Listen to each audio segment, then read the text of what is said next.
જય હિન્દ યુવાનો, સ્વાગત છે આપ સૌનું માનસ એકેડેમીના યુટ્યુબ ચેનલ ઉપર કે જ્યાં આપણે સાંપ્રત પ્રવાહના ઓક્ટોબર મહિનાથી લઈને ડિસેમ્બર મહિના સુધીના તમામ અગત્યની ઘટનાઓનો તૈયાર કરી રહ્યા છીએ જીપીએસસી પ્રિલિમિનરી અને અન્ય સ્પર્ધાત્મક પરીક્ષાઓ માટે. યુવાનોએ સંબંધમાં યાદ રાખજો કે ગુજરાતના કરંટ અફેર્સથી પણ ઘણા બધા પ્રશ્નો આપણે કવર થતા હોય છે. છેલ્લા 3 મહિનામાં ગુજરાતમાં સાંપ્રત પ્રવાહોની હેઠળ કઈ કઈ અગત્યની ઘટનાઓ થઈ છે એની ઉપર આપણે ચર્ચા કરીશું. પહેલો મુદ્દો લેશું, ગુજરાત અને એરપોર્ટ ઓથોરિટી ઓફ ઇન્ડિયા વચ્ચે એક મેમોરેન્ડમ ઓફ અન્ડરસ્ટેન્ડિંગ ઉપર હસ્તાક્ષર કરવામાં આવ્યા હમણાં ડિસેમ્બર 2023માં. રાજ્ય સરકારના સિવિલ એવિએશન ડિપાર્ટમેન્ટ અને એરપોર્ટ ઓથોરિટી ઓફ ઇન્ડિયા વચ્ચે ગાંધીનગર ખાતે મુખ્યમંત્રીની હાજરીમાં આ એમઓયુ ઉપર હસ્તાક્ષર થયા. રાજ્ય સરકાર વતી આ એમઓયુ અનુસાર ગુજરાત સરકાર એરપોર્ટ વિકાસ માટે જરૂરિયાત મુજબની જમીન, વીજળી, પાણી, ફાયર સિક્યુરિટી મતલબ ઇન્ફ્રાસ્ટ્રક્ચર ફેસિલિટીઝ જે એરપોર્ટ્સમાં જરૂરી છે એ તમામ અવેલેબલ કરાવશે એવી બાહેંધરી, એવું વચન આ એમઓયુ દ્વારા એરપોર્ટ ઓથોરિટી ઓફ ઇન્ડિયાને આપવામાં આવ્યું છે કે તમામ ઇન્ફ્રાસ્ટ્રક્ચરલ ફેસિલિટીઝ અવેલેબલ કરાવશે. આ સાથે જ આપણે ગુજરાત સરકારે ગ્રીનફિલ્ડ એરપોર્ટના વિકાસના સંબંધમાં 11 સ્થળોની ઓળખ કરી છે. કોઈ જગ્યાએ કોઈ પ્રોજેક્ટ એકદમ નવો જ નાખવામાં આવે તો એને ગ્રીનફિલ્ડ પ્રોજેક્ટ કહે છે. જ્યારે કોઈ જૂના પ્રોજેક્ટનું એક્સપાન્શન કે વિસ્તાર કરવામાં આવે ને તો એને બ્રાઉનફિલ્ડ પ્રોજેક્ટ કહેવામાં આવતું હોય છે. તો એરપોર્ટના ડેવલપમેન્ટને લઈને ગ્રીનફિલ્ડ પ્રોજેક્ટ અને બ્રાઉનફિલ્ડ પ્રોજેક્ટ બંને ઉપર ગુજરાત સરકાર સક્રિય છે. કયા 11 સ્થળોની ઓળખ ગ્રીનફિલ્ડ એરપોર્ટ માટે થઈ છે એની આપણે યાદી આપણને ખબર હોય, એક્ઝામમાં કદાચ પૂછાઈ શકે. Number 1 Ankleshwar, number 2 Morbi, number 3 Rajpipla, number 4 Botad, number 5 Dwarka, number 6 Dhordo, number 7 Rajula, number 8 Dahod, number 9 Ambaji, number 10 Dholavira અને નંબર 11 પાલીતાણાનો સમાવેશ થાય છે. આ તમામમાંથી મોટાભાગના આપ જોઈ શકો છો ટુરિઝમ સ્પોટ બનાવવાની નીતિ આપણે બનાવી છે અને એમાં જ આપણે એક્સ્ટ્રા ફેસિલિટીઝ અવેલેબલ કરાવી રહ્યા છીએ. આ ઉપરાંત જે હયાત એરપોર્ટ છે કે જેમાં વિસ્તરણની જરૂરિયાત છે, મેં કીધું બ્રાઉનફિલ્ડ પ્રોજેક્ટ, એમાં ભાવનગર 1, કંડલા 2, પોરબંદર 3, સુરત 4, વડોદરા 5 અને કેશોદના એરપોર્ટનો સમાવેશ થાય છે. આ કેશોદનું એરપોર્ટ ગીરના જંગલ અને સોમનાથ તીર્થધામ બંને સાથે જોડાયેલ છે. તો કુલ મળીને આપણે જોઈ શકીએ છીએ 11 ગ્રીનફિલ્ડ એરપોર્ટ બનશે, સ્થાન યાદ રાખી લેજો. અને 6 બ્રાઉનફિલ્ડ એરપોર્ટ પ્રોજેક્ટ્સ છે ગુજરાત સરકારના. તાનારીરી મહોત્સવ દર વર્ષે આયોજિત થાય છે. આ વર્ષે પણ નવેમ્બર મહિનામાં આયોજિત થયો અને એમાં તાનારીરી પુરસ્કાર 2022 માટેના અને 2023 માટેના રજૂ કરવામાં આવ્યા. કોને કોને મળ્યા છે તાનારીરી પુરસ્કાર? નંબર 1 2022નો તાનારીરી પુરસ્કાર કંકણા બેનર્જીને મળ્યો છે તથા એમની સાથોસાથ ડૉક્ટર મોનિકા શાહને પણ આપવામાં આવ્યો છે. આ સાથે 2023નો જે તાનારીરી પુરસ્કાર છે એ આરતી અંકલીકરને પ્રાપ્ત કરવામાં આવ્યો છે. આ પુરસ્કાર શરૂ ક્યારથી થયા તો કે જવાબ છે શરૂઆત એની 2010થી થયેલી છે. યુવાનો તાનારીરી વિશે થોડું જાણીશું. ઉત્તર હિન્દુસ્તાની શાસ્ત્રીય સંગીતની વિખ્યાત ગાયિકા છે બંને બહેનો, તાના અને રીરી. અકબરના સમયમાં ગુજરાતના એક પ્રાચીન નગર વડનગરમાં તેઓ રહેતી હતી. આપ સૌ જાણો છો કે એમણે તાનસેનને જે દીપક રાગ ગાવાથી અગ્નિની જે પીડા થઈ રહી હતી એ પીડામાંથી તેમણે મલ્હાર રાગ ગાઈ, એ પીડામાંથી મુક્તિ અપાવેલી. એક લોકવાયકા મુજબ નરસિંહ મહેતાની પુત્રી કુંવરબાઈ હતા અને એમની કુંવરબાઈની દીકરી હતી શર્મિષ્ઠા. શર્મિષ્ઠાની આ 2 પુત્રીઓ હતી એવી એક માન્યતા છે. આ બંને બહેનો ઋતુઓ પ્રમાણે રાગ ગાતી ત્યારે માનવ જીવન પર તે રાગોની અસરની શ્રોતાગણને પણ અનુભૂતિ થતી એવો એક એમનો પ્રભાવ હતો સંગીતમાં. વોઠાનો મેળો પણ હમણાં આયોજિત થયો. ક્યારે? તો કે 23 થી 27 નવેમ્બર 2023 દરમિયાન. એનું સ્થળ ક્યાં છે? તો કે વોઠા ગામે એનું સ્થળ છે. એ ક્યાં આવ્યું છે? સપ્ત નદીના સંગમ તટે આવેલું છે. સપ્ત નદીમાં કઈ કઈ નદીઓ આવે? 1 સાબરમતી, 2 વાત્રક, 3 હાથમતી, 4 ખારી, 5 મેસવો, 6 માઝમ અને 7 સેઠી. આ સપ્ત નદીનો જે સંગમ તટ વોઠા ગામમાં છે એ ધોળકા તાલુકામાં આવેલ છે અને તેનો જિલ્લો અમદાવાદ છે. અમદાવાદ જિલ્લો, ધોળકા તાલુકો, વોઠા ગામ, 7 નદી અને ત્યાં આયોજિત થયો વોઠાનો મેળો. અને આ મોઠાનો મેળો મુખ્યત્વે મારા યુવાનો ગધેડાની લે વેચ માટે વધારે પ્રસિદ્ધ છે. તે સિવાય એમાં અન્ય પશુઓની પણ લેવેચ થતી જ હોય છે. આપણે જોઈએ ગુજરાતના કચ્છ કાઠિયાવાડના વિવિધ ગામો અને રાજસ્થાનથી લોકો આ મેળામાં ભાગ લેવા આવે છે અને આ મેળામાં પશુઓની લેવેચ કરવામાં આવે છે. આ મેળામાં ગધેડા, ઘોડા, ઊંટ, ઘેટા, બકરા વગેરે જેવા પાળતુ પશુઓની લેવેચ થાય છે. આગળ વધીશું. વૈશ્વિક મત્સ્યપાલન પરિષદ 2023નું આયોજન આપણા અમદાવાદમાં થયું નવેમ્બર મહિનામાં. કેન્દ્રીય મત્સ્ય અને પશુપાલન મંત્રી પુરુષોત્તમ રૂપાલાના હસ્તે વૈશ્વિક મત્સ્યપાલન પરિષદનું ઉદ્ઘાટન કરવામાં આવ્યું. એની થીમ શું હતું? Celebrating fisheries and aquaculture wealth. આ આપણને એક્ઝામમાં પૂછાઈ શકે એવી પૂરી શક્યતા છે. યાદ રાખીશું આપણે. Celebrating fisheries and aquaculture wealth any theme હતી. એના આયોજક કેન્દ્રીય મત્સ્યપાલન, પશુપાલન અને ડેરી મંત્રાલય રહ્યું તથા મત્સ્યોદ્યોગ વિભાગ ગુજરાત સરકાર રહ્યું. તો ભારત સરકાર અને ગુજરાત સરકાર એમના આયોજક રહ્યા. આની અંતર્ગત વિશ્વના અન્ય દેશો સામેલ થયેલા કયા કયા દેશો છે આપણે જાણી લઈએ. France, Norway, Australia, Russia, Brazil, Greece, Spain, New Zealand અને ઝિમ્બાબ્વે સહિત 10થી વધુ દેશોના પ્રતિનિધિ મંડળ આ પરિષદમાં સહભાગિતા કરી હતી. તેમજ 50થી વધુ વિદેશી રાજદ્વારીઓ, ડિપ્લોમેટ્સ આ પરિષદમાં વર્ચ્યુઅલ રીતે જોડાયેલા હતા. આંતરરાષ્ટ્રીય સંસ્થાઓ પણ આમાં જોડાયેલી હતી, ખાસ કરીને એશિયન ડેવલપમેન્ટ બેંક અને યુનાઇટેડ નેશન્સનું ફૂડ એન્ડ એગ્રીકલ્ચરલ ઓર્ગેનાઇઝેશન સહિત લગભગ 10 આંતરરાષ્ટ્રીય સંસ્થાઓના પ્રતિનિધિઓએ પણ આ પરિષદમાં હાજરી આપી હતી. જોઈશું આપણે આગળ. આ પરિષદની અંતર્ગત એક બહુ સરસ પહેલ ભારત સરકારની રજૂ થઈ, જેને સ્ટેટ ફિશ ઓફ ઇન્ડિયા એક નવી પહેલ છે અને એની બુકલેટ ભારત સરકારે બહાર પાડી કે દરેક રાજ્ય પોતાના રાજ્યની એક રાજ્ય માછલીની જાહેરાત કરે. અને આવા લગભગ આ પેરેગ્રાફ તમે વાંચી શકો છો. આ બુકલેટની અંતર્ગત રાજ્યની માછલી તરીકે અપનાવવામાં આવેલી અથવા રાજ્ય જળચર પ્રાણી તરીકે એને ઘોષિત કરવામાં આવી છે અને કુલ 21 માછલી પ્રજાતિઓ, અહીંયા 21 લખેલું છે, 21 માછલી પ્રજાતિઓને રાજ્ય જળચર પ્રાણીના રૂપમાં એસ્ટાબ્લિશ કરવાની નોંધ આ બુકલેટમાં થયેલી છે.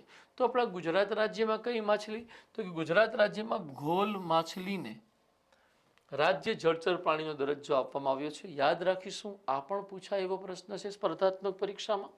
આપણે આગળ વધીશું. Fuel dealer own owned dealer operated આ એક એવો પ્રોજેક્ટ છે કે જેની અંતર્ગત સીએનજી પંપ નાખવા માટેની ડીલરશીપને ગુજરાત સરકારે પ્રમોશન આપ્યું છે. નામ થોડુંક આપણને એવું લાગી રહ્યું છે, આપણે એના વિશે સમજીએ. રાજ્યમાં ગ્રીન ક્લીન વાતાવરણ અને ગ્રીન મોબિલિટીને વધુ વ્યાપક બનાવવા માટે પીપીપી મોડેલથી સીએનજી સ્ટેશન વિકસાવવાનો નિર્ણય લેવામાં આવ્યો છે.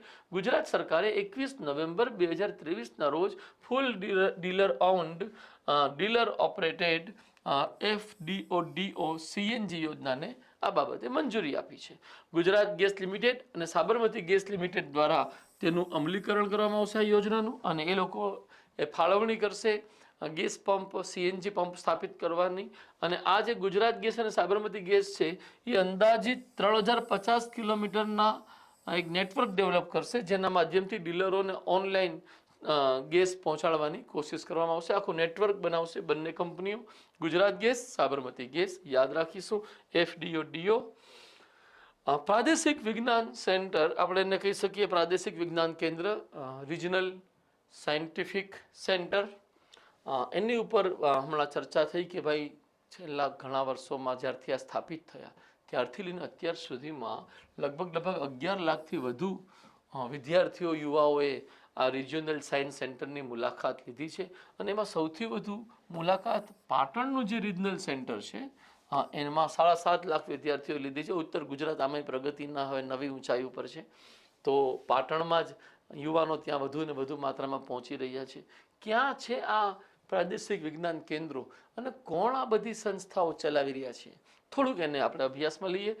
વિજ્ઞાન અને ટેકનોલોજી વિભાગ હેઠળ કાર્યરત Gujarat council on science and technology, જેને આપણે ગુજકોસ્ટ કહીએ છીએ, ગુજકોસ્ટ દ્વારા રાજ્યના પાટણ, ભાવનગર, ભુજ અને રાજકોટ આ 4 સ્થળે 100 કરોડ રૂપિયાના ખર્ચે 4 રિજિયોનલ સાયન્સ સેન્ટરનું નિર્માણ કરવામાં આવ્યું છે જે ચાલી રહ્યા છે. તો ગુજકોસ્ટ એક નામ યાદ રાખીશું. 4 સ્થળ છે, ભાવનગર, ભુજ, 2 ભ અલગ થઈ ગયા, બાકી બચી પાટણ અને રાજકોટ ત્યાં સ્થાપિત છે. આનો ઉદ્દેશ શું છે તો કે ગુજરાત રાજ્યમાં વિજ્ઞાન અને ટેકનોલોજીનો પ્રચાર કરવાનો ઉદ્દેશ છે, અને બીજો ઉદ્દેશ છે વિદ્યાર્થીઓને ઇનોવેશન માટે એક આદર્શ પ્લેટફોર્મ પૂરું પાડવાનો ઉદ્દેશ છે. પ્રાદેશિક વિજ્ઞાન કેન્દ્રોની માહિતીના સંદર્ભમાં એક નવો પ્રસ્તાવ જે ગુજરાત સરકારનો છે કે વડોદરા, સુરત, જામનગર અને જુનાગઢમાં આ સ્થાપિત કરવામાં આવશે પ્રાદેશિક વિજ્ઞાન કેન્દ્રો. પાછા 2 જ ભેગા થાય છે, જામનગર, જુનાગઢ, વડોદરા, સુરત યાદ રાખીશું કે જ્યાં પ્રસ્તાવિત છે. થોડી ગુજકોસ્ટ વિશે માહિતી લેશું. સર્વપ્રથમ માહિતી તો એ છે કે એની સ્થાપના સપ્ટેમ્બર 1986માં થઈ. Gujarat council on science and technology રાજ્ય સરકાર દ્વારા પ્રેરિત એક સંસ્થા છે. આ સંસ્થા સાથે રાજ્યના જિલ્લા લોક વિજ્ઞાન કેન્દ્રો સંલગ્ન છે. આ સંસ્થાની સ્થાપના 86માં થયેલી. વર્તમાન પરિસ્થિતિઓને અનુરૂપ અને સુસંગત ટેકનોલોજી વિકસાવવા માટે સાયન્સ એન્ડ ટેકનોલોજી કાઉન્સિલની રચના એટલે કે આ સંસ્થાની સ્થાપના આપણે કરી છે. ઉદ્દેશ છે સાયન્સ એન્ડ ટેકને પ્રચાર પ્રસાર કરવો. Australia India education and skills council આ એક સંસ્થા છે જે ભારત અને ઓસ્ટ્રેલિયા વચ્ચે શિક્ષણ અને કૌશલ્ય વિકાસના ક્ષેત્રમાં સહયોગ કરવા માટે બનાવવામાં આવી છે. અને આ સંસ્થાની બેઠક પહેલી બેઠક 2023ના નવેમ્બરમાં આપણા ગુજરાતમાં ગાંધીનગર ખાતે IIT ગાંધીનગર ખાતે થયેલી. અને એ બેઠકમાં ઓસ્ટ્રેલિયાના પણ મિનિસ્ટર્સ આવ્યા, એજ્યુકેશન મિનિસ્ટર્સ, ટ્રેનિંગ મિનિસ્ટર્સ, અને ઇન્ડિયાના પણ સામેલ રહ્યા. થોડી એની વિશે સમજીશું. આ બેઠકની સહ અધ્યક્ષતા કેન્દ્રીય શિક્ષણ અને કૌશલ્ય વિકાસ અને ઉદ્યોગ સાહસિકતા મંત્રી ધર્મેન્દ્ર પ્રધાન સાહેબ તથા ઓસ્ટ્રેલિયન સરકારના શિક્ષણ મંત્રી અને કૌશલ્ય અને તાલીમ મંત્રી આમાં સહ અધ્યક્ષ રહ્યા. આ પરિષદની બેઠકમાં જે સંદર્ભ છે મેં હમણાં જ વાત કરી. અગાઉ ઓસ્ટ્રેલિયન ઇન્ડિયા એજ્યુકેશન કાઉન્સિલ તરીકે આ સંસ્થા ઓળખાતી હતી. આ એક દ્વિરાષ્ટ્રીય સંસ્થા છે. આ સંસ્થાની સ્થાપના બંને દેશો વચ્ચે શિક્ષણ, તાલીમ અને સંશોધન ભાગીદારીની વ્યૂહાત્મક દિશાને માર્ગદર્શન આપવા માટે 2011માં કરવામાં આવી હતી. તો 2011માં સ્થાપિત થયેલી. એનું નામ પહેલાં હતું ઓસ્ટ્રેલિયા ઇન્ડિયા એજ્યુકેશન કાઉન્સિલ. હવે નામ છે Australia India education and skills council. થોડીક પહેલો પણ આની અંતર્ગત થઈ છે, સમજૂતીઓ પણ થઈ છે. આપણે એને સમજવાની કોશિશ કરશું કે આ બેઠક હેઠળ લોકોની વધુ ગતિશીલતા, રોજગારી અને સમૃદ્ધિ માટે બંને દેશો સંમત થયા હતા, જે અંતર્ગત 5 સમજૂતી કરાર કરવામાં આવ્યા હતા. પહેલો સમજૂતી કરાર છે કે નવીન સંશોધન યુનિવર્સિટીઝ કન્સોર્ટિયમ કેમ્પસ એક બનાવવામાં આવશે બંને દેશ દ્વારા. નંબર 2, ઓસ્ટ્રેલિયાની જે ડેકિન યુનિવર્સિટી છે અને ભારતની જે NCDC national skill development corporation છે, આ બંને સંયુક્ત સહયોગ કરીને ગ્લોબલ જોબ રેડીનેસ પ્રોગ્રામ નામનો એક ટ્રેનિંગ પ્રોગ્રામ આયોજિત કરશે કે જેના દ્વારા ભારતના યુવાનોને કૌશલ્ય તાલીમ આપવામાં આવશે. ડેકિન યુનિવર્સિટી અને IIT ગાંધીનગર વચ્ચે એક સમજૂતી થઈ છે જેની હેઠળ ઉચ્ચ શિક્ષણમાં બંને સંસ્થાઓ એકબીજાને સહયોગ કરશે. ચોથી સમજૂતી મોનાસ યુનિવર્સિટી જે ઓસ્ટ્રેલિયાની છે અને આપણા ભારતની Indian institute of technology Hyderabad IIT Hyderabad છે એના વચ્ચે પણ એક સમજૂતી થઈ છે કે જેમાં બંને સંસ્થાઓ હાયર એજ્યુકેશનમાં સહયોગ કરશે અને રિસર્ચમાં સહયોગ કરશે. 5મી સમજૂતી અગેન મોનાસ યુનિવર્સિટી અને international centre of excellence in mining ICEM વચ્ચે થઈ છે. આ ICEM સંસ્થા દેવ ધોલેરા ગામમાં આવેલી છે જેનો તાલુકો બાવળા છે અને જિલ્લો અમદાવાદ છે. આ પણ ઉચ્ચ શિક્ષણ માટે સહયોગ કરશે અને આ બંને વચ્ચે પણ એક સમજૂતી થઈ છે. આપણને આ પ્રશ્ન પણ આવી શકે, centre of excellence in mining ક્યાં આવેલું છે? દેવ ધોલેરા. આગળ વધીશું. ગુજરાત કોમન એડમિશન સર્વિસીસ એક પ્રકારનું પોર્ટલ લોન્ચ કરવામાં આવ્યું છે જેમાં એજ્યુકેશનલ જે યુનિવર્સિટીની જે એન્ટ્રન્સ એક્ઝામ હોય છે એને એકીકૃત કરવાનો પ્રયત્ન થયો છે. શિક્ષણ વિભાગ દ્વારા કાર્યરત કરાઈ છે. 2 નવેમ્બર 2023ના રોજ ગુજરાતના શિક્ષણ વિભાગે હવેથી તમામ સરકારી યુનિવર્સિટીમાં એડમિશન માટે એક common portal Gujarat common admission services નામથી એપ્લિકેશન લોન્ચ કરી છે. આનો અમલ 2024-25 એટલે કે આવતા વર્ષથી થશે. અને આ જે પોર્ટલ છે નામ રાખવામાં આવ્યું છે યોર PG કેસ. આ પોર્ટલ પણ પૂછાઈ શકે આપણને એક્ઝામમાં, યાદ રાખીશું.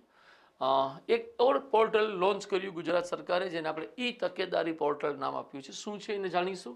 30 ઓક્ટોબરથી 5 નવેમ્બર દરમિયાન જે આપણા દેશમાં સતર્કતા સપ્તાહ, સતર્કતા જાગૃતિ સપ્તાહ આયોજિત કરવામાં આવ્યું, એ સપ્તાહની ઉજવણી નિમિત્તે મુખ્યમંત્રીએ ગુજરાત તકેદારી આયોગના ઓનલાઈન ફરિયાદ માટેના ઈ તકેદારી પોર્ટલનું ગાંધીનગર ખાતેથી લોન્ચિંગ કર્યું હતું. આ પોર્ટલના માધ્યમથી સામાન્ય નાગરિકો ઘરે બેઠા જ ઓનલાઈન ફરિયાદ કરી શકશે અને તેમની ફરિયાદનું ટ્રેકિંગ પણ જાતે જ કરી શકશે. બહુ સરસ પહેલ છે આ પહેલનું દિલથી સ્વાગત કરીએ. પરંતુ એક ચીજ બતાવવા માંગીશ કે કરપ્શનની અંતર્ગત, લાંચ રિશ્વતની અંતર્ગત જે પરિસ્થિતિઓ સામાન્ય માણસ માટે કંઈક એવી બની રહી છે કે એક તો આ જાણતો નથી, કદાચ જાણી જાય છે તો એક ડર છે કે જો મારું નામ સામે આવી ગયું તો મારું શું થશે.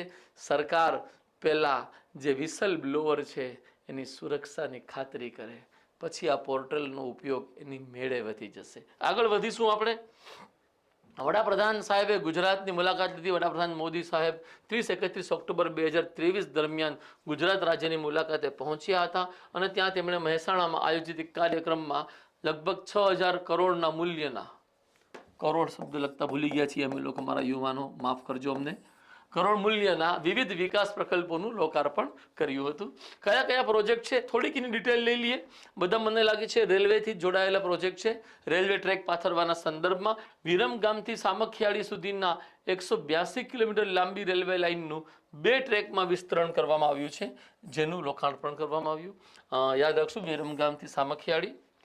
એના પછી આ કાર્યક્રમ દરમિયાન રેલવે વિભાગના 2 પ્રકલ્પોનું લોકાર્પણ કરવામાં આવ્યું, જેમાં મહેસાણામાં ન્યૂ ભાંડુથી ન્યૂ સાણંદ સુધીનો 77 કિલોમીટરની લંબાઈનો વેસ્ટર્ન ડેડિકેટેડ ફ્રેટ કોરિડોર વિભાગનું લોકાર્પણ કર્યું હતું. આપ સૌ જાણતા હશો, ડેડિકેટેડ ફ્રેટ કોરિડોર જેને આપણે DFC કહીએ છીએ, એ વેસ્ટર્ન પણ છે અને ઈસ્ટર્ન પણ છે. વેસ્ટર્ન છે એ દિલ્હીથી બોમ્બે વચ્ચે બની રહ્યો છે અને ઈસ્ટર્ન જે છે એ દિલ્હીથી કોલકાતા વચ્ચે બની રહ્યો છે. તો આમાં જે વેસ્ટર્ન ડેડિકેટેડ ફ્રેટ કોરિડોર છે એનું લોકાર્પણ 77 કિલોમીટરનો એક જે પાર્ટ છે એનું લોકાર્પણ કરવામાં આવ્યું. આ સાથે જ બીજી ઇલેક્ટ્રિફાઈડ ડબલ લાઇન 7 અને સાથે 24 કિલોમીટર લાંબી કનેક્ટિંગ લાઇન્સનું પણ લોકાર્પણ કરવામાં આવ્યું. મોદી સાહેબે આ ડબલ લાઇન ઇલેક્ટ્રિફાઈડ ટ્રેક DFC ને વધુ ઝડપી ગતિએ વધુ દૂર પરિવહન કરવામાં સક્ષમ બનાવશે એવી ખાતરી આપી છે. આના શું ફાયદા છે પણ આપણે જોઈ લઈએ. આ જે DFC બની રહ્યું છે એનાથી એનો જે નવો વિભાગ છે પીપાવાવ, પોરબંદર અને જામનગર સહિતના ગુજરાતના મુખ્ય બંદરો સાથે આપણને જોડાણ કરવામાં સહાય મળશે આ DFC થી. બીજી વાત કે આ નવો વિભાગ આણંદમાં ડેરી ઉદ્યોગ, જામનગરમાં ઓઇલ રિફાઇનરી અને દિલ્હી મુંબઈ ઇન્ડસ્ટ્રીયલ કોરિડોર સાથેની લિંકને પણ ઝડપી જોડાણ પ્રદાન કરશે, કનેક્ટિવિટી, જેથી આ પ્રદેશમાં આર્થિક પ્રવૃત્તિઓને વેગ મળી શકશે. આ કોરિડોર પાછળ ₹3184 કરોડનો ખર્ચ કરવામાં આવી રહ્યો છે. ખબર નહીં મારી ટીમ કરોડ લખતા ભૂલી ગઈ છે, પણ તમે લગાડી લેજો, મારી ભૂલ સુધારું છું. અગેન સોરી કહીશું. વડાપ્રધાનની ગુજરાત મુલાકાતના અન્ય મુદ્દામાં છે વડાપ્રધાને પાલનપુર ગ્રુપ પેકેજ 1 અને પાલનપુર ગ્રુપ પેકેજ 2 ના કાર્યોનું લોકાર્પણ તેમજ ધરોઈ ડેમ આધારિત 80 MLD ક્ષમતાના જળ શુદ્ધિકરણ પ્લાન્ટનું પણ લોકાર્પણ કર્યું હતું. આ સાથે તેમણે નરોડા, દહેગામ, હરસોલ, ધનસુરા રોડને 4 લેન કરવાની કામગીરીનું ખાતમુહૂર્ત પણ કર્યું હતું. આ શરૂ થશે, આ રોડ 4 લેન બનશે. પશ્ચિમ ઝોન વાઇસ ચાન્સલર સંમેલન આપણે આયોજિત કરવામાં આવ્યું સ્ટેચ્યુ ઓફ યુનિટી ખાતે. ગુજરાતના મુખ્યમંત્રી 26 ઓક્ટોબર 2023ના રોજ કેવડિયા ખાતે રાષ્ટ્રીય શિક્ષણ નીતિ 2020ના અમલીકરણ પર વેસ્ટર્ન ઝોનના વાઇસ ચાન્સલર્સની કોન્ફરન્સનું ઉદ્ઘાટન કર્યું હતું. આ આયોજન રાજ્યના શિક્ષણ વિભાગ દ્વારા કરવામાં આવ્યું હતું. વધારે કોઈ ઇમ્પોર્ટન્ટ આમાં દેખાતું નથી, ખાલી લોકેશન આપણને ખબર હોય કેવડિયા ખાતે થયું છે, એટલા માટે આપની સમક્ષ આ વાત રજૂ કરી. ઇફકોનો નેનો DAP લિક્વિડ પ્લાન્ટ એનું પણ ઉદ્ઘાટન ઓક્ટોબર 2023માં ગૃહમંત્રી શ્રી અમિત શાહ સાહેબે ગુજરાતના કલોલ ખાતે પ્રથમ નેનો DAP પ્લાન્ટનું ઉદ્ઘાટન કર્યું. એની નિર્માણ કરતા સંસ્થા ઇફકો છે. આપ સૌ જાણતા હશો DAP ખાતરનું પૂરું નામ ડી એમોનિયમ ફોસ્ફેટ છે, જેમાં 8% નાઇટ્રોજન, 16% ફોસ્ફરસ હોય છે. આ એક રાસાયણિક ખાતર છે જે પાકની ઉત્પાદકતા વધારવામાં સહાયક બને છે. ઇફકો નેનો DAPની 500 mlની એક બોટલ 45 કિલોગ્રામ દાણાદાર યુરિયાની થેલીની સમકક્ષ છે. મતલબ જે પહેલાં આપણે 45 કિલોનું વજન ઉપાડીને લાવતા એની જગ્યાએ હવે આપણે એક નાનકડી 1/2 લીટરની 500 mlની એક બોટલ પણ લાવીશું આ DAP ખાતરની, તો એ આપણું કામ થઈ જશે. 45 કિલો જેટલું. ઇફકો વિશે સિમ્પલ માહિતી લઈ લઈએ. ઇફકોનું પૂરું નામ Indian Farmers Fertiliser Cooperative Limited છે. ખાતરના ઉત્પાદન અને માર્કેટિંગ સાથે જોડાયેલી આ સહકારી મંડળીની સ્થાપના 1967માં થયેલી અને ખાતર ઉત્પાદન કરનારી આ ભારતની સૌથી મોટી સહકારી મંડળી છે, કોઓપરેટિવ ઇન્સ્ટિટ્યુશન છે. આદિ મહોત્સવનું આયોજન આપણે 25 ઓક્ટોબરથી 3 નવેમ્બર 2023 દરમિયાન અમદાવાદમાં કરવામાં આવ્યું. કોના દ્વારા? ટ્રાઇફેડ દ્વારા. Tribal cooperative marketing development federation of India limited, કે જેનું શોર્ટ ફોર્મ ટ્રાઇફેડ થાય છે. આ સંસ્થા આદિજાતિ બાબતોના મંત્રાલય હેઠળ કાર્ય કરે છે. થોડું મહોત્સવ વિશે જાણીશું. આદિ મહોત્સવ એ એક મહત્વપૂર્ણ પ્લેટફોર્મ છે જે ભારતની સમૃદ્ધ આદિવાસી સંસ્કૃતિ, કારીગરી, રાંધણ કળા અને આર્થિક પ્રયાસોનું પ્રદર્શન કરે છે.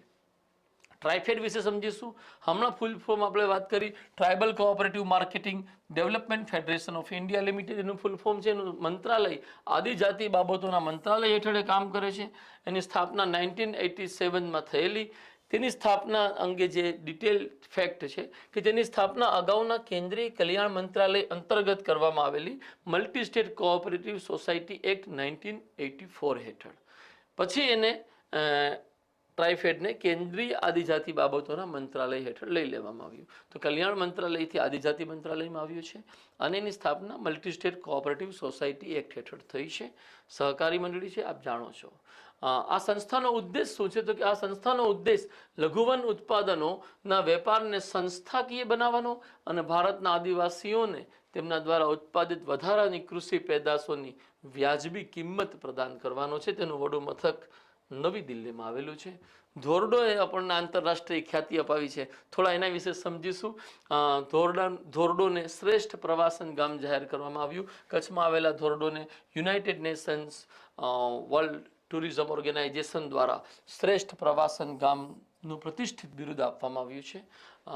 એનો સમારોહ ધોરડોને ઉઝબેકિસ્તાનના સમરકંદ ખાતે જે UNWTOની બેઠક થઈ એમાં આ બિરુદ આપવામાં આવ્યું. આ પુરસ્કાર સમારોહમાં કુલ અલગ અલગ દેશોના 54 ગામોને આ દરજ્જો આપવામાં આવ્યો છે શ્રેષ્ઠ પ્રવાસન ગામનો. એમાં આપણા ભારતનું એક જ ગામ છે અને એ આપણું ધોરડો છે. આ બેઠક સમરકંદમાં થઈ છે એ પણ યાદ રાખજો. આપણને કદાચ પ્રશ્ન થોડોક ટ્રિકી પૂછવા માંગે તો પૂછી શકે. કયા આધારે UNWTOએ આ શ્રેષ્ઠ પ્રવાસન ગામનો દરજ્જો નક્કી કર્યો છે? શું છે એના માપદંડ એ સમજીએ આપણે. UNWTO કેટલાક ચોક્કસ માપદંડોને પૂર્ણ કરતા ગામોને શ્રેષ્ઠ પ્રવાસન ગામનું બિરુદ આપે છે. આ માપદંડોમાં ટકાઉ પ્રવાસનને પ્રોત્સાહન આપવું, નંબર 1, સસ્ટેનેબલ ટુરિઝમ ને પ્રોત્સાહન આપવું, નંબર 2, સ્થાનિક સંસ્કૃતિ અને વારસાનું જતન કરવું, નંબર 3, પ્રવાસીઓ માટે સલામત અને આવકારદાયક વાતાવરણ પૂરું પાડવું, નંબર 4, મુલાકાતીઓને અનન્ય અનુભવ આપવાનો સમાવેશ થાય છે.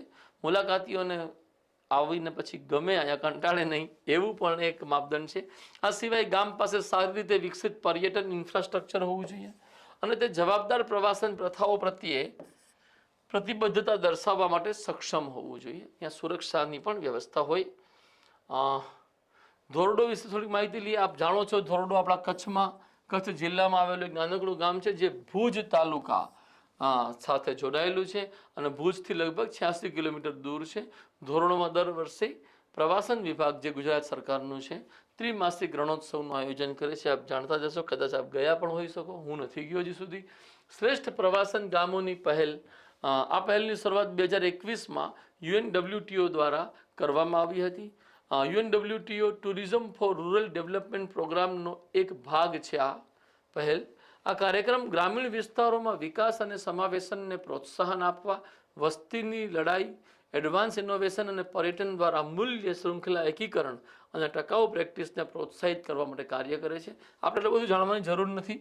આપણે ફક્ત એટલું સમજીએ કે ટુરિઝમ ફોર રૂરલ ડેવલપમેન્ટ પ્રોગ્રામની અંતર્ગત શ્રેષ્ઠ પ્રવાસન ગામની એક પહેલ રજૂ કરવામાં આવી છે. યુવાનો આગળ વધીશું. UNWTO વિશે જાણીશું. એનું full form United Nations World Tourism Organization છે. એની સ્થાપના 1975માં થયેલી. જે યુનાઇટેડ નેશન્સની એક એવી વિશિષ્ટ એજન્સી છે જે વિશ્વમાં જવાબદાર, ટકાઉ અને સાર્વત્રિક રીતે સુલભ પ્રવાસનને પ્રોત્સાહન આપવાનું કાર્ય કરે છે. એનું વડું મથક મેડ્રિડમાં આવેલું છે કે જે સ્પેનની રાજધાની છે. અત્યારે એમાં 160 દેશો સભ્યપદ ધરાવે છે. યુવાન આગળ વધીશું. પલ્લીનો મેળો દર વર્ષે થાય છે, પરંતુ 2 વર્ષ કોરોનાના કારણે થયો ન હતો. 23 ઓક્ટોબર 2023ના રોજ આસો સુદ નોમ, આપણે નોરતાનો છેલ્લો દિવસ કહીએ, આસો સુદ નોમના દિવસે કોરોનાના કારણે 2 વર્ષ બાદ ગાંધીનગર ખાતે આ પલ્લીના મેળાની ઉજવણી કરવામાં આવી હતી. ગાંધીનગરના રૂપાલ ગામે દર વર્ષે નવરાત્રી દરમિયાન આસો સુદ નોમના દિવસે પલ્લીનો મેળો ભરાય છે. ગામના સુથાર અને લુહાર સમુદાય દ્વારા ખીજડાના વૃક્ષના લાકડામાંથી માતાજીની પલ્લી એટલે પાલખી, પલ્લી તૈયાર કરવામાં આવે છે.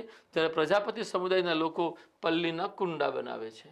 માળી સમાજ દ્વારા પલ્લીને ફૂલોથી શણગારવામાં આવે છે તથા રાજપૂત સમુદાયના લોકો ઊંધા મુખે ખુલ્લી તલવારથી પલ્લીની રક્ષા કરે છે.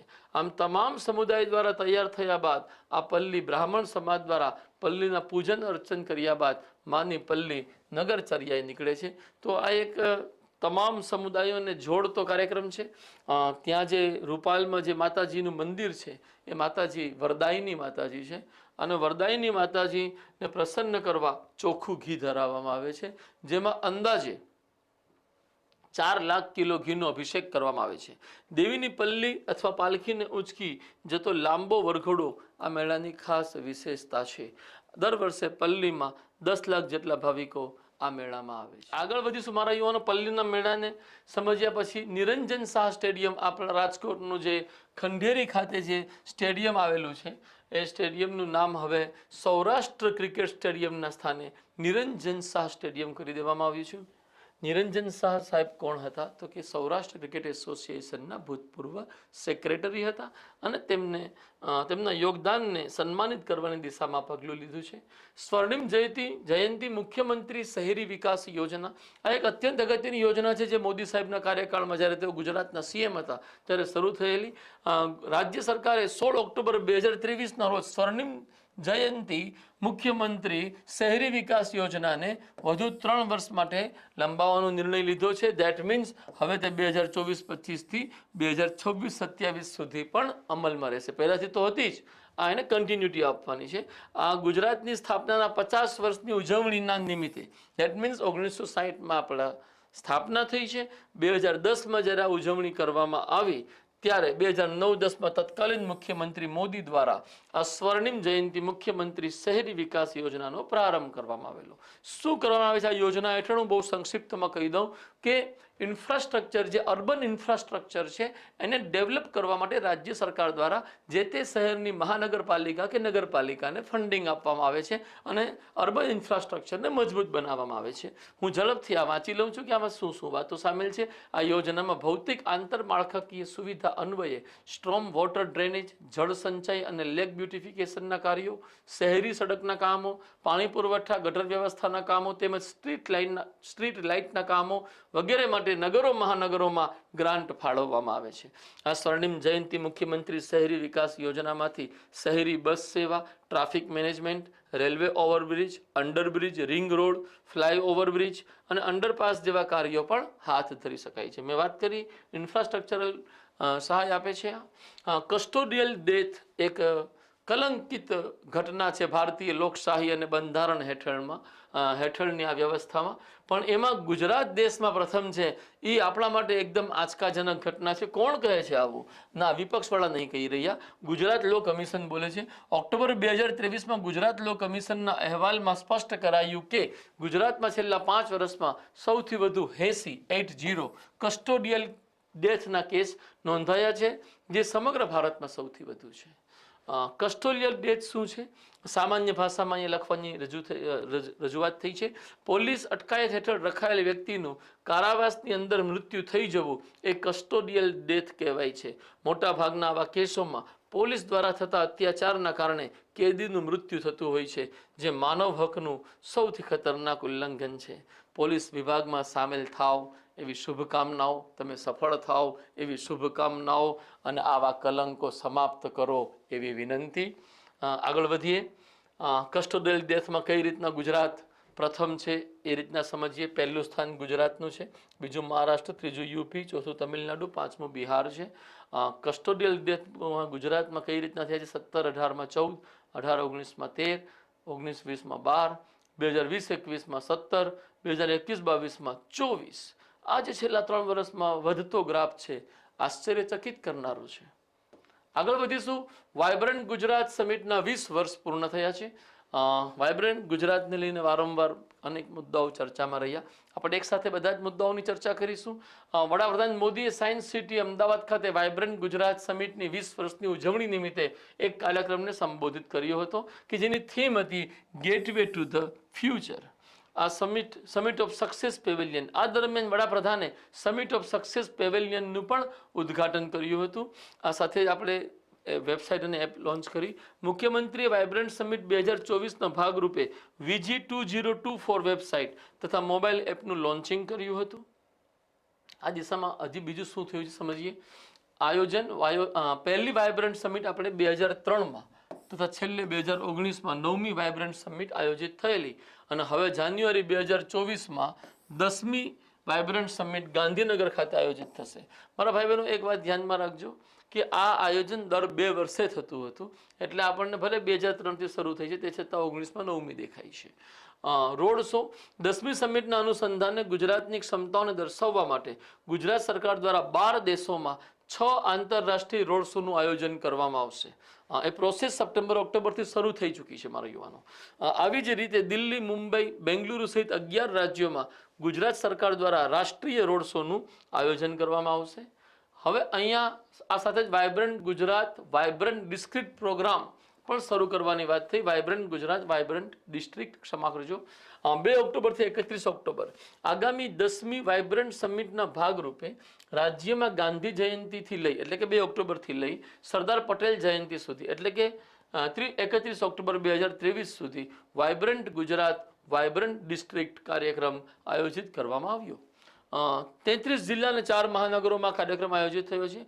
રાજ્યના તમામ 33 જિલ્લાઓ અને 4 મહાનગરો એટલે કે અમદાવાદ, વડોદરા, સુરત અને રાજકોટ એમ કુલ 37 જગ્યાએ આ થીમ હેઠળ કાર્યક્રમ આયોજિત કરવામાં આવ્યો. અમલીકરણ શું છે? આ થીમ એટલે vibrant Gujarat vibrant district theme છે, જેની અંતર્ગત આ કાર્યક્રમ આયોજિત થયા. અમલીકરણ કોણે કર્યું છે? તો કે જિલ્લા કક્ષાનું જે સ્થાનિક વહીવટી તંત્ર છે, કલેક્ટર સાહેબની અંતર્ગત કાર્યરત હોય છે, એમના દ્વારા અમલીકરણ થયું છે. વાયબ્રન્ટ ગુજરાતનો પ્રથમ આંતરરાષ્ટ્રીય રોડ શો વિયેતનામમાં થયો છે. હનોઈ, વિયેતનામની રાજધાની હનોઈ છે. નવેમ્બર 2023માં વાયબ્રન્ટ ગુજરાતનો પ્રથમ આંતરરાષ્ટ્રીય રોડ શો યોજવામાં આવ્યો. ફાર્માસ્યુટિકલ, સિરામિક્સ, લોજિસ્ટિક્સ, ઇલેક્ટ્રોનિક્સ, પુનઃપ્રાપ્ય ઉર્જા વગેરે જેવા વિવિધ ક્ષેત્રોના 60થી વધુ ઉચ્ચ કક્ષાના પ્રતિનિધિઓએ આ રોડ શોમાં ભાગીદારી કરેલી. વાયબ્રન્ટ ગુજરાતની 10મી સમિટના અનુસંધાને ગુજરાતની ક્ષમતાઓને દર્શાવવા માટે ગુજરાત સરકાર દ્વારા 12 દેશોમાં 6 આંતરરાષ્ટ્રીય રોડ શોનું આયોજન કરવામાં આવશે, જે આપણે હમણાં જ ચર્ચા કરી. એ વાત અહીંયા વિગત ફરીથી આપણે ચર્ચામાં લઈએ છીએ. મારા યુવાનો, આપ સૌ જાણો છો કે ઓક્ટોબરથી ડિસેમ્બર દરમિયાન જે કંઈ પણ મુદ્દાઓ અહીંયા ગુજરાતમાં આપણે ચર્ચ્યા, એની સાથોસાથ જાન્યુઆરીથી સપ્ટેમ્બર 2023 દરમિયાન પણ જે ગુજરાતમાં સાંપ્રત મહત્વની ઘટનાઓ ઘટિત થઈ છે એનો વિડીયો અમારા સાંપ્રત પ્રવાહના 13મા ભાગમાં રજૂ થયેલો છે. આ 13મા ભાગનો વિડીયો જોશો તો ગુજરાતનું 1 વર્ષનું સમગ્ર કરંટ અફેર્સ 2023નું તૈયાર થઈ જશે. તો આ ખાસ આપને અપીલ છે કે વિડીયો જોશો અને આ વિડીયોમાં તમને કાંઈ સજેશન હોય તો ચોક્કસપણે કોમેન્ટ સેક્શનમાં આપના વિચારો રજૂ કરો. Thank you very much. આ વિડીયોને અહીંયા વિરામ આપીશું. Thank you very much. જય હિન્દ. નમસ્કાર.